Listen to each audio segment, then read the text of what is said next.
या राज्यामध्ये उन्माद सुरू आहे। डीजे वाजवला जातो रात्री 3-3, 4-4 वाजेपर्यंत। जे ओबीसीचे लोक आहेत त्यांच्या घरासमोर शिवीगाळ केली जाते आहे। आपण जिंकलो, आम्हाला मिळाला, काय चाललं? मराठा समाजाला आमचा विरोध नाही, मराठा समाजाला आरक्षण मिळालं पाहिजे असं म्हणणारे आम्ही आहोत, पण ते वेगळं द्या, आमच्या ताटात देऊ नका, एवढंच आमचं म्हणणं आहे। आता मगाशी सुद्धा माझ्या अनेक सहकार्यांनी सांगितलं, अरे बाबा तुम्ही 27 तारखेला गुलाल उधळला, मग आता हे उपोषण कसलं आता परत?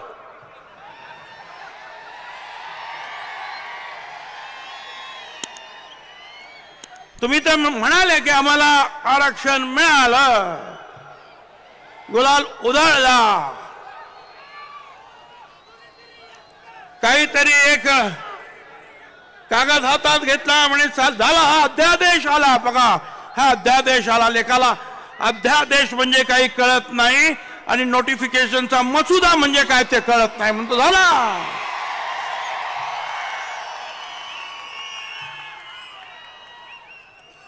कशाला बसता? मिळालं ना तुम्हाला। आज 4 दिवस झाले या राज्यामध्ये उन्माद सुरू आहे। डीजे वाजवला जातो रात्री 3-3, 4-4 वाजेपर्यंत।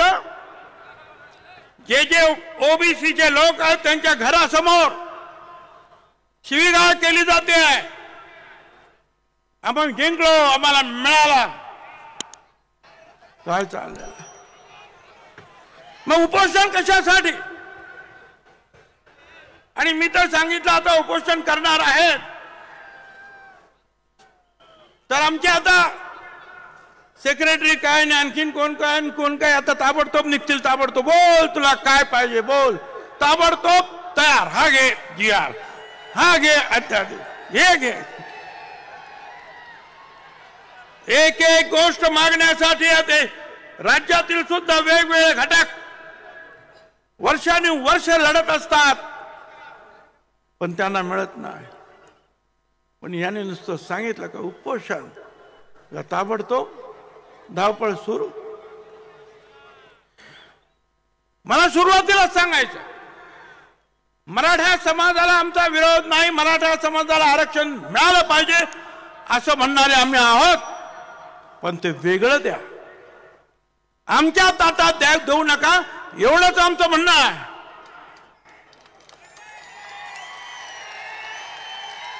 आणि ते म्हणतात की आम्हाला ओबीसी मध्येच द्या। मला काही कळलं नाही।